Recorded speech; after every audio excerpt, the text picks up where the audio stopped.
Jadi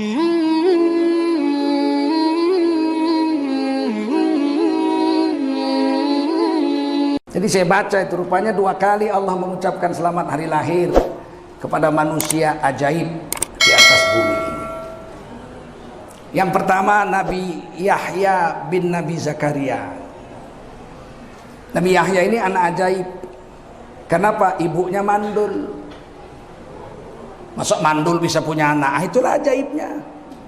Satu-satunya wanita mandul yang punya anak ibunya Nabi Yahya. Dan Nabi Zakaria sudah tahu istrinya mandul, disebut dalam doa. Wa mraati akir, ya Allah istriku mandul. Disebut dalam doa. Tiap malam tahajud disebut, ya Allah istriku mandul. Tapi aku minta anak. Rabbi la tadharni fardan wa anta khairul warithin.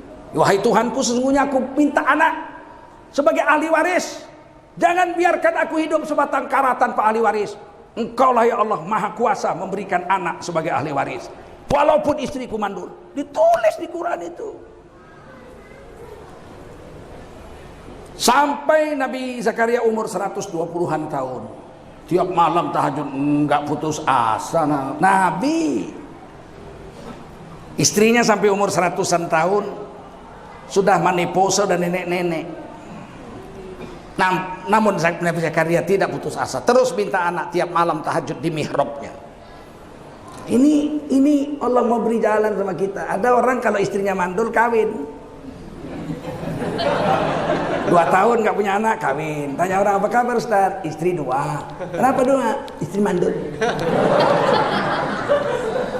2 tahun kemudian nggak punya anak, kawin lagi. Berapa istri Ustaz? 3. Kenapa? Mandul. 2 tahun kemudian nggak punya anak lagi, kawin lagi 4 bininya. Udah 4 Ustaz? Udah 4. Belum punya anak? Belum. Jangan-jangan kau yang mandul. Diperiksa ke dokter, dia yang mandul. 4 perempuan korban dibikinnya. Sontoloyo betul. Kalau Nabi Zakaria pastilah udah diceknya ke tabib waktu itu, ya enggak? Kata tabib, istrimu mandul, kau nggak punya anak. Kalau mau punya anak ya kawin lagi dengan istri yang lain. Tapi Nabi Zakaria tidak memilih jalan itu. Milih jalan tahajud tiap malam. Sampai satu hari ketika lebih 120 tahun usia Nabi Zakaria, beliau sedang sholat tahajud minta anak, datang malaikat. Fanadathul malaikah, datanglah malaikat memanggil Nabi Zakaria. Wa huwa qaimun yusalli fil mihrab. Saat itu Nabi Zakaria sedang berdiri di mihrabnya, sedang sholat minta anak. Ratusan tahun, 120 tahun umur.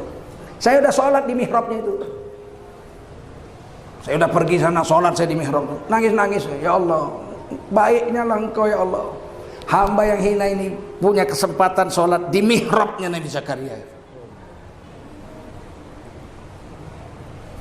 Apa kata malaikat kepada Nabi Zakaria? Annallaha yubashshiruka bi Yahya. Sesungguhnya Allah memberimu kabar gembira bahwa engkau akan punya anak namanya Yahya. Istrinya belum hamil, anaknya belum lahir, namanya sudah muncul. Dan yang ngasih nama Allah. Main-main ini ayat. Bukan main-main. Dan hebatnya ayat Quran itulah ayat Quran itu ya. Terlalu indah lah untuk dijabarkan dengan kata-kata. Tidak dibilang Quran begini. Annallaha yubashshiruka bi ghulam ismuhu Yahya. Kan bisa begitu. Sesungguhnya Allah memberimu kabar gembira, kau akan punya seorang anak laki-laki. Nama anak laki-laki itu adalah Yahya. Bisa kan? Tak sedap kalau begitu. Bunyinya apa? Annallaha yubashshiruka bi Yahya. Sesungguhnya Allah memberimu kabar gembira, kau akan punya anak namanya Yahya. Pasti laki-laki. Kalau perempuan ya ayu. Itu hebatnya Quran. Kalau orang sudah baca Quran nggak bertambah iman, memang sontoloyo, betul? Bukan main-main itu ayat.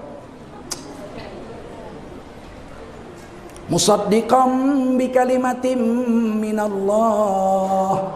Anakmu Nabi Yahya itu akan mengakui kebenaran kitab-kitab sebelumnya, yaitu kitab Taurat dan Zabur. Injil belum, Nabi Isa belum lahir.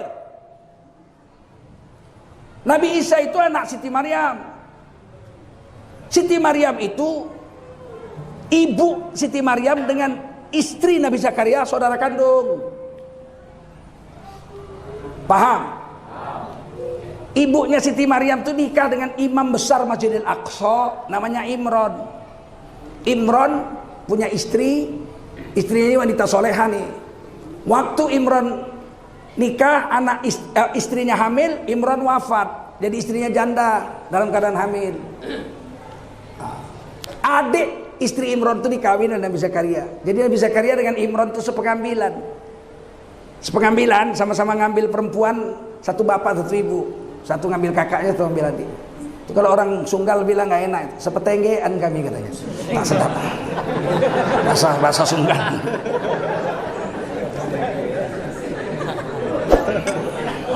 Sepengambilan, saya lebih suka memakai istilah sepengambilan. Nanti kisah Maryam lain lagi tuh. Ini kisah Nabi Zakaria dulu ya. Lahirlah anaknya Yahya. Bayangkan nenek-nenek umur 100 tahun lebih hamil. Kan bahaya itu. Coba. Mandul pula hamil. Begitu sudah 9 bulan mau melahirkan, macam mana nggak bahaya coba. Datanglah bidan. Nek, siap-siap nek. Iya, ayo tidur, kita mau melahirkan. Ayo, his nek, his. Apa his? Ngeden. Nggak kuat nek, kuat. Nenek-nenek melahir. Kan bahaya itu. Mau dipotong perutnya belum ada. Teknologi operasi sisar belum ada. Apa yang terjadi? Bayi itu lahir tanpa ngeden. Istri Nabi Zakaria sedang zikir-zikir, baca Taurat. Tiba-tiba anaknya lahir. Pak, lahir Pak. Allahu Akbar. Allah turunkan Quran kepada Nabi Muhammad. Wassalamun alaih. Selamat sejahtera kepada Nabi Yahya itu. Lahir dari seorang nenek-nenek tanpa bantuan bidan. Apa yang diselamatkan oleh Allah? Wassalamun alaihi yauma wulida. Selamat pada Nabi Yahya pada hari maulidnya, pada hari dia dilahirkan. On the day he was born. Bahasa Inggrisnya on the day he was born on.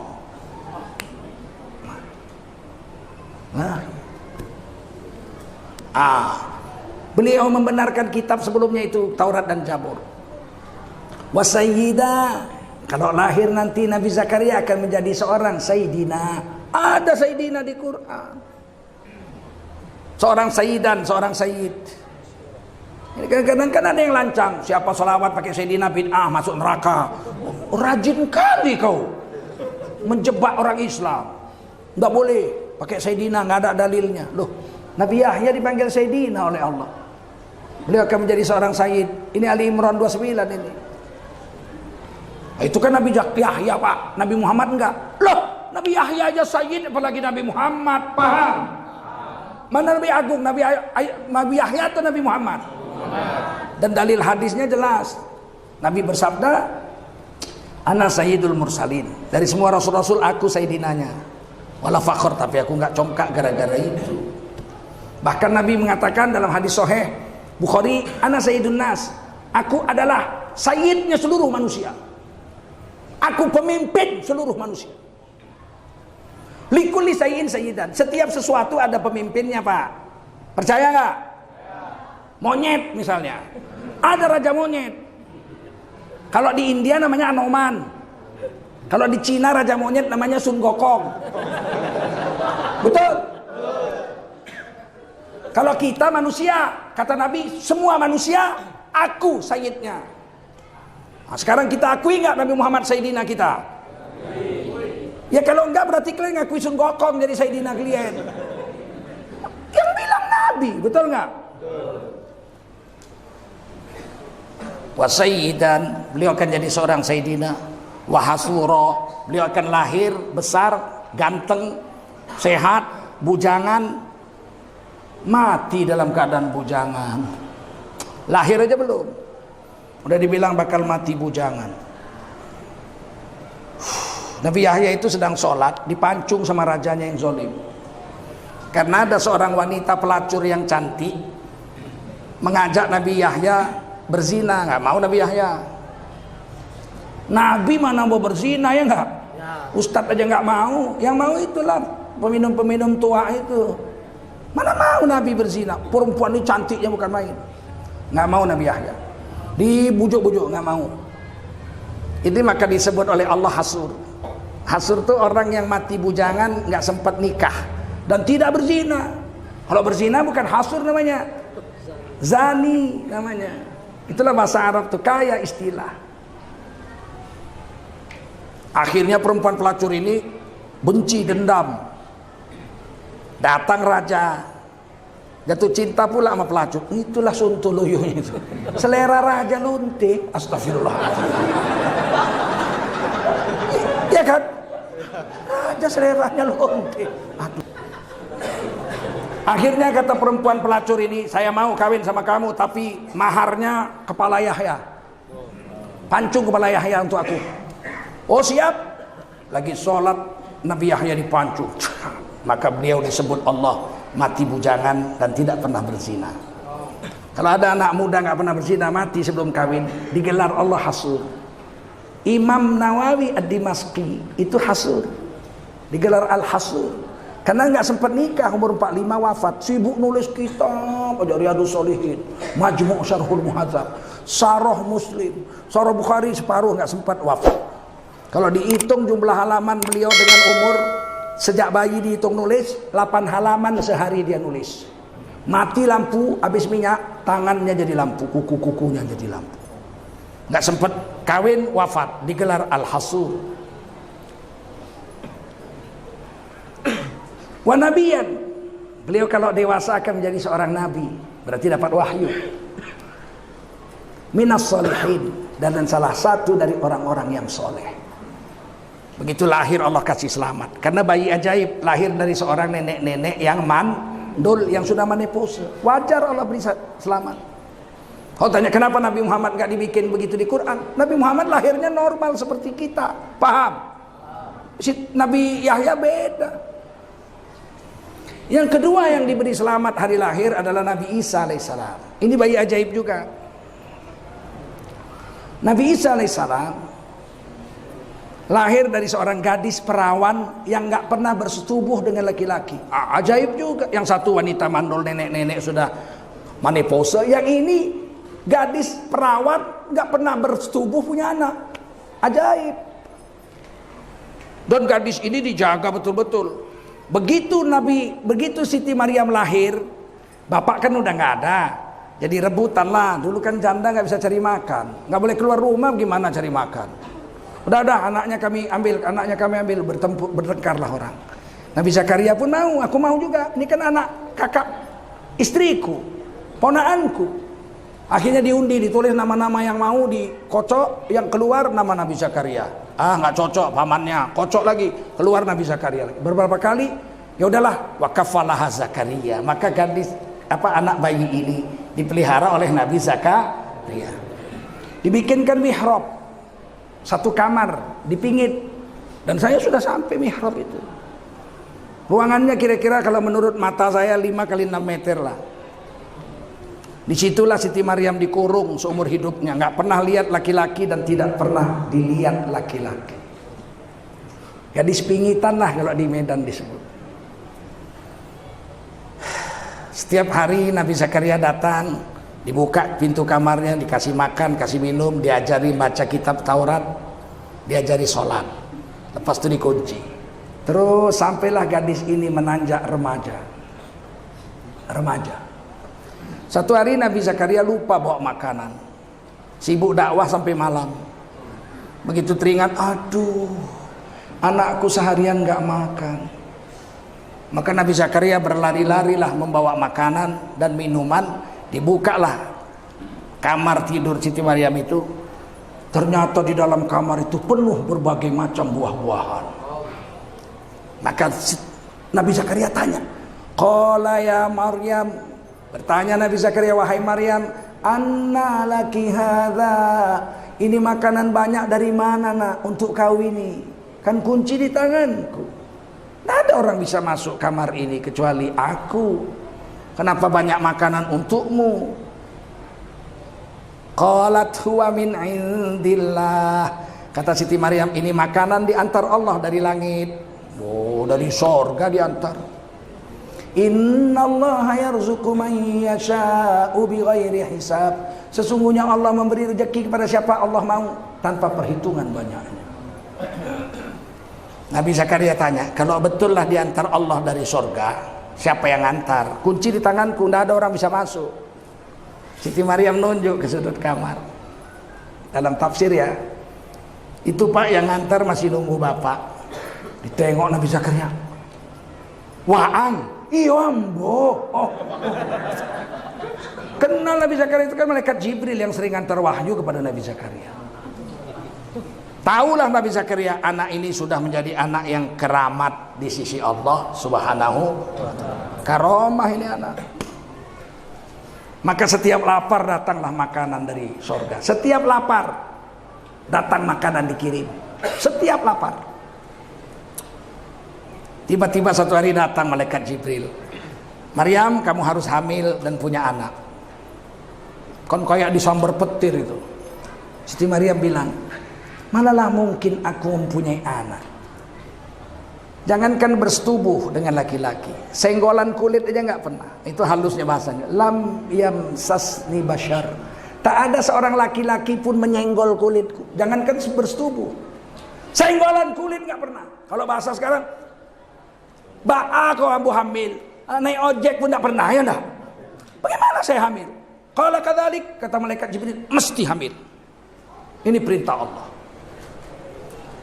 Maka Siti Maryam bilang, kalau itu perintah Allah, oke lah. Apa kata Siti Maryam?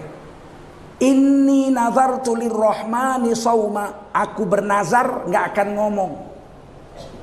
Tutup mulut, puasa nggak bisa ngomong. Kalau ada yang nanya anak siapa ini, biar Allah yang jawab. Jinah sama siapa kau? Allah yang jawab. Aku nggak mau jawab. Begitu hebatnya perempuan. Karena hamil ini Allah yang suruh. Kalau ada yang nanya, biar Allah yang jawab. Hari demi hari, wah hamil makin besar. Nabi Zakaria terkejut. Kamu hamil nak? Iya Pak. Diperintah Allah. Ini anak akan menjadi seorang nabi, namanya Nabi Isa alaihissalam. Nabi Zakaria bilang, mbak mungkin kau nak berzina, makanan datang dari langit. Tak mungkin.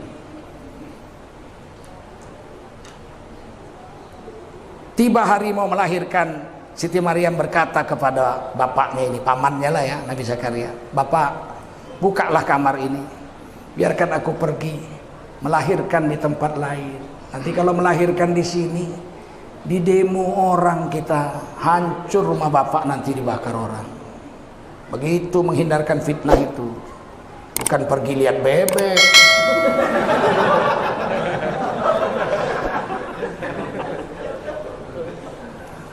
Dengan menangislah Nabi Zakaria bilang, selamatlah nak, pergilah kamu. Maka Siti Maryam saat itu dalam keadaan gundah gulana, keluar kata-katanya, Rabbi mitu qabla hadha. Nah, itulah nggak boleh kita mengeluh. Walaupun beliau seorang wali Allah, makanan turun dari langit setiap beliau lapar, tapi beliau pernah mengeluh sekali. Katanya apa, ya Tuhan, daripada hamil nganggur begini, lebih baiklah mati aja. Sebelum melahirkan ini aku mati, dan aku akan dilupakan orang, nggak didemo orang nanti, nggak tahan rasanya menghadapi masyarakat memaki-maki aku, memaki-maki bapak ibuku. Lebih baik mati aja lah. Nggak boleh ngeluh. Begitu beliau mengeluh, hilang karomahnya separuh, nggak datang lagi makanan dari langit. Itu Siti Maryam ngeluh sekali. Kita udah berapa puluh kali ngeluh coba. Kita ini memang sontoloyo. Hujan ngeluh, dah hujan. Nanti nggak hujan-hujan, tolonglah ya Allah hujan. Udah musim kemarau, air sumur sudah kering. Mengeluh aja kau kerjamu. Lakimu kaya kau ngeluh, ya Allah laki kaya jarang pulang. Miskin kali pun kau, entah apa pun kerja kau. Hajab kali lah kita ini. Macam mana mau mulia kita, mau karomah. Siti Maryam sekali aja yang ngeluh. Cabut keramatnya separuh, nggak datang lagi makanan. Begitu beliau melahirkan di bawah pohon, lemaslah habis melahirkan. Saat itulah Siti Maryam menangis. Ya Allah, lapar ya Allah. Biasanya nggak perlu nangis. Asal lapar makanan datang diantar malaikat. Hari ini nggak datang lagi makanan. Ini jadi pelajaran sama kita. Jangan ngeluh. Jangan ngeluh. Sabar aja. La yukallifullahu nafsan illa wusaha. Allah tidak akan memberikan cobaan kepada manusia kecuali manusia itu mesti mampu memikulnya. Begitu melahirkan dipangkulah anak. Menangislah Siti Maryam, ya Allah lapar ya Allah. Saat itu datanglah Allah memberitahu. Jadi Siti Maryam itu dapat wahyu. Ada dua perempuan yang dapat wahyu, Siti Maryam dan ibu Nabi Musa. Tapi perempuan walaupun dapat wahyu tidak boleh jadi nabi. Tidak boleh jadi nabi. Kalau jadi nabi perempuan repot lah. Ya Nabi sholat haid libur dulu seminggu kan ya. Maka jadi imam aja nggak boleh, apalagi jadi nabi perempuan cuma satu, Lia Eden namanya. Nabi palsu. Saat itu Siti Maryam bilang, ya Allah lapar ya Allah. Allah berfirman, goyanglah pohon yang kau sandari itu. Kata ulama pohon korma. Ditengok pohon segini besar ya Allah. Saya baru melahirkan nggak ada tenaga, bagaimana saya menggoncangnya? Kata Allah, huzzi, goncang aja. Tugasmu menggoncang, tugasku ngantar makanan. Oh, maka kalau Allah udah perintah kerjakan aja. Nanti bagaimana? Nanti nggak usah kau pikirkan itu. Kerjakan aja. Maka ibu Nabi Isa itu menepuk pohon itu. Berjatuhanlah korma masak. Jangan tanya dari mana. Waktu itu masih musim semi. Korma kalaupun berbuah masih pentil-pentil. Korma masak itu musim panas, terik. Pukul berjatuhan buah korma yang masak. Dimakanlah Siti Maryam makan. Udah kenyang haus. Ya Allah haus. Tepuklah tanah dekat pahamu. Ditepuk dekat pahanya tanah. Muncrat air, mancur. Buka mulut. Ditutup mulut, berhenti airnya. Dibuka mulut, mancur lagi. Teknologi canggih, bos. Dulu waktu kami ke pabrik pesawat terbangnya Habibie di PTN di Bandung, ada masjid dibangun cantik sekali dari marmer. Kecil tapi cantik sekali. Dengan teknologi baru. Waktu itu baru satu di dunia. Ngambil wudhu, taruhkan air ke corongnya itu, kerannya itu, keluar air. Ditarik, berhenti airnya. Kami bingung. Ini canggih sekali. Kalau sekarang di airport pun banyak ya nggak? Dulu 40 tahun, 30 tahun yang lalu apa nggak hebat tuh, berhenti air. Kata kawan-kawan saya, ini nggak pernah ada di dunia ini teknologi baru. Saya bilang bukan, ini teknologi kuno. Kuno bagaimana? Siti Maryam tepuk, muncrat air, buka, tutup mulut, berhenti. Bayang, kalau nggak kan banjir Bethlehem waktu itu. Nggak pakai listrik lagi. Bilang, iya ya, makanya nggak usah sok lah. Kita baca Quran aja, kita alim, kita paham. Setelah kenyang, ini makanya jadi pelajaran. Ibu-ibu kalau melahirkan, makanan yang paling cocok untuk orang baru melahirkan itu korma. Kan korma yang diantar Allah, betul nggak? Kalau jengkol pasti jengkol yang turun.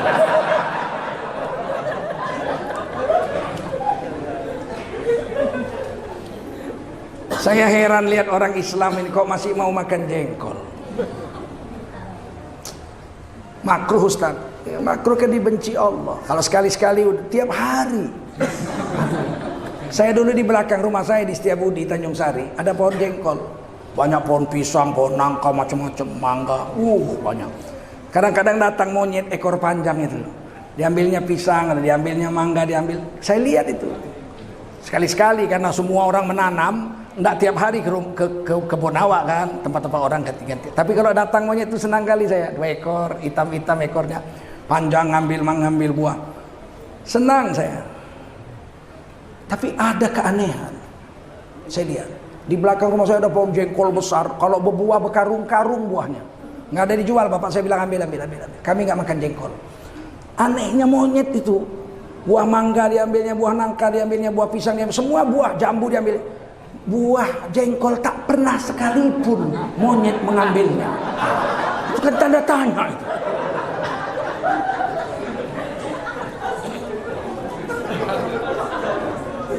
Setelah saya agak besar SMP, ditangkap monyet itu, dipelihara sama kepala desa Ahmad Musin namanya almarhum. Dibikinkan rumahnya, lari sana loncat turun naik ke bawah, dirantai pinggangnya. Orang datang bawa pisang, saya datang bawa pisang, diambil, lempar sap, ditangkapnya, dimakannya. Sekali saya ambil jengkol, saya kupas 3 biji.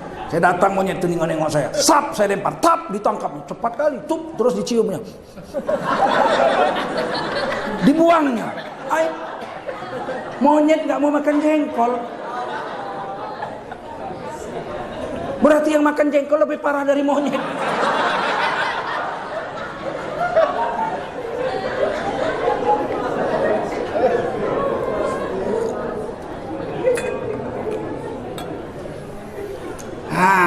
Beri makan istri kita kalau lahir anak apa makan? Kurma. Jangan tempe goreng segala macam, kurma. Dan beri air putih.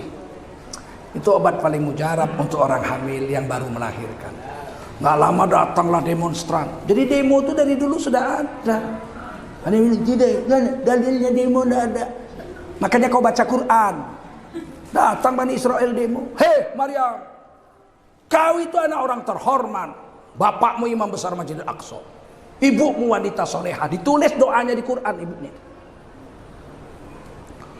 Rabbi inni nazartu lirrahmani sauma wa anta khairul warisin. Wahai Allah, wa anta bukan. Rabbi inni nazartu lirrahman, bukan. Rabbi inni nazartu ma fi batni muharraran fataqabbal minni innaka antas samiul alim. Wahai Tuhanku, aku bernazar, anakku ini kalau lahir nanti yang di dalam kandunganku ini akan kusedekahkan untuk agama 100%. Tidak usah cari makan untuk aku. Biar aja kayak bapaknya, ngurus agama, ngurus masjid. Engkau mendengar, maha mendengar nazar hambamu dan maha mengetahui nazar hambamu. Tiba-tiba anak ini lahir perempuan. Jadi doanya itu ditulis di Quran itu. Wanita hamil disuruh doa itu. Rabbi inni nazartu laka ma fi batni muharraram fataqabbal minni innaka antas samiul alim. Kalau hamil itu dibaca. Ini anak-anak perempuan Islam ini pun pula hamil dinyanyikannya apa? Aku tak biasa. Aduh.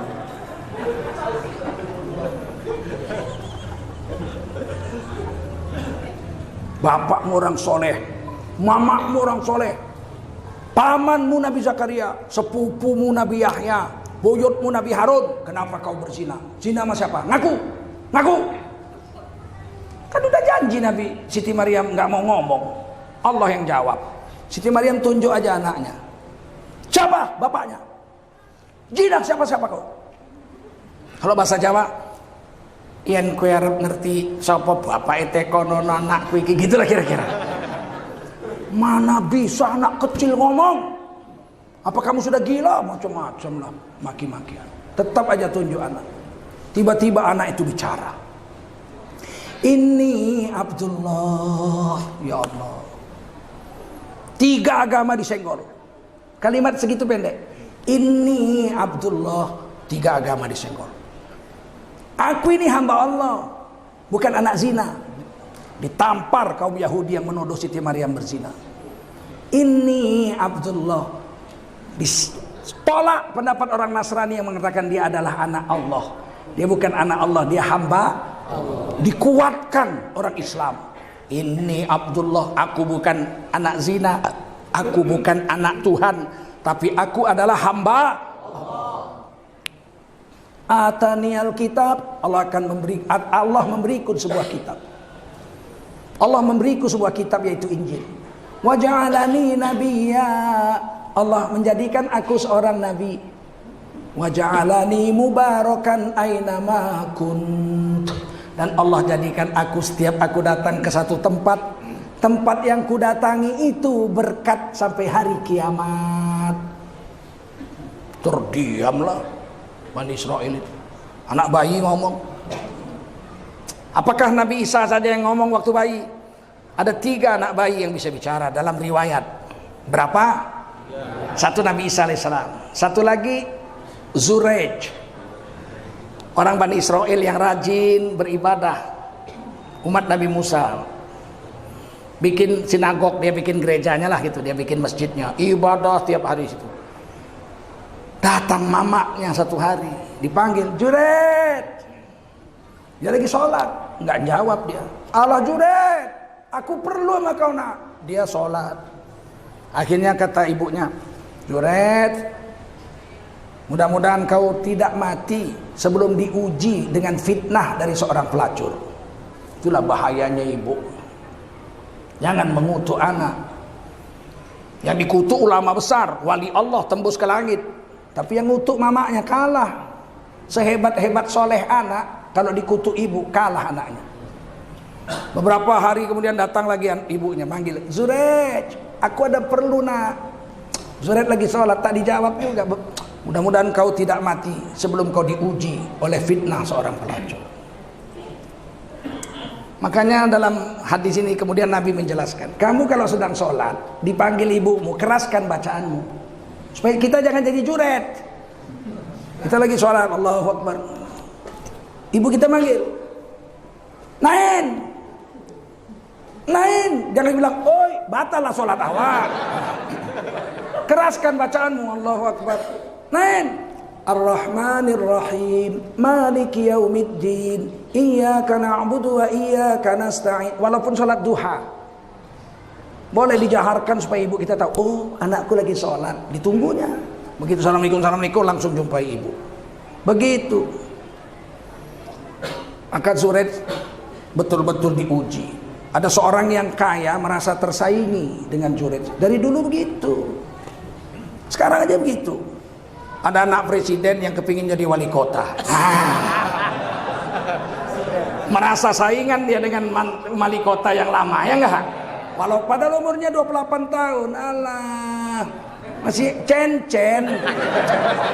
Tapi karena mertuanya presiden aja. Kalau kalian pilih juga memang bodoh lah kalian. Contoh ada orang lain, betul? Bapaknya presiden, bukannya hebat kali pula, ya kan? Hajab pula awak dibikinnya, ya enggak? Sekarang ibu-ibu kutanya, hidup sekarang tambah senang apa tambah susah? Barang-barang tambah murah apa tambah mahal? Anak sekolah tambah gampang apa tambah rumit? Apapun kalian pilih kemarin dia. Sekarang anaknya pula mau kalian pilih juga. Maaflah dulu ya enggak? Kalau aku biar dibayar nggak mau aku. Apalagi gayanya sama aja. Asal udah mau pemilu pakai sorban jubah. Dulu bapaknya gitu juga. Kalau udah jadi kadron, nengok orang pakai jubah sorban, kadal gurun, kadron, tegujul kanan kadron. Begitu mau maju jadi kadron. Kalian pilih juga bodoh kalian. Entahlah kalau aku tak mau kupilih. 2 miliar pun dikasihnya maaflah dulu, Wak. Ya enggak? Daripada sengsara dipimpin anak-anak. Yang paling ditakuti Nabi itu salah satu Imratus Sibyan, pemimpin karbetan. Biarlah 10 tahun dulu dia pengalaman. Nanti umur 38 baru kita angkat. 28 baru mau nikah. 28 aku baru pengantin baru. Dia mau jadi wali kota. Ajab kali pun. Ajab nggak? Nanti kalian jadi tim sukses.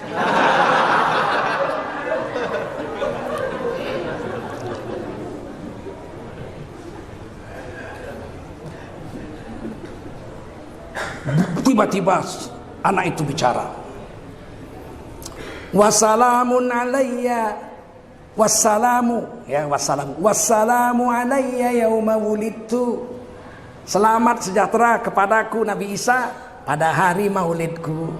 Jadi hari lahir selamat ya Muhammad. Di Quran surah Maryam yang tadi ayat 15 ini ayat 33. Wassalamu alayya yauma wulidtu wa yauma amutu wa yauma ub'atsu hayya. Selamat pada Nabi Yahya diriku ini, kata Nabi Isa. Nah, kepada Nabi Isa, pada hari maulidku, pada hari matiku, dan pada hari aku hidup lagi di hari kiamat nanti. Dua yang diikuti selamat di Quran, hari lahir, bayi ajaib. Paham? Paham? Nabi Isa itu belum mati, baru diangkat ke langit kedua bersama Nabi Yahya di langit kedua. Ketahuannya waktu Nabi Isra dan Mi'raj ketemu. Diangkat ke langit umur 33. Nanti turun lagi hidup 40 tahun. Jadi umur Nabi Isa itu 73 tahun di dunia. 33 tahun diangkat ke langit ribuan tahun, turun lagi umur 33 tambah lagi 40. Jadi beliau wafat umur 73 nanti. Tugasnya pertama membunuh Dajjal. Nggak ada yang bisa membunuh Dajjal keturunan Nabi Isa. Ada 40 hadis menceritakan itu sahih. Yang kedua, mematahkan salib-salib. Mematahkan salib-salib seluruh dunia. Bukan Nabi Isa manjat gereja gergaji, ditangkap Densus 88 lah.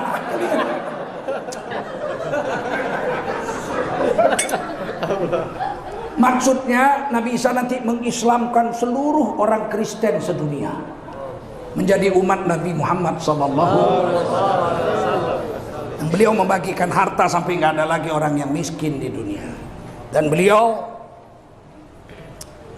wafat sebagai umat Nabi dan dikuburkan di sebelah kuburan Rasulullah sekarang, di rumah Ibunda Aisyah yang sekarang ini. Kuburan Rasul, Sayyidina Abu Bakar, Sayyidina Umar. Ada satu lagi sebetulnya kosong. Siti Aisyah tidak mau dikubur situ, disediakan untuk Nabi Isa alaihi. Siti Aisyah nggak mau lagi di situ karena situ udah ada Umar bin Khattab radhiyallahu anhu. Bukan mahram, malu Siti Aisyah tidur kubur situ. Ini yang diperingati di Quran.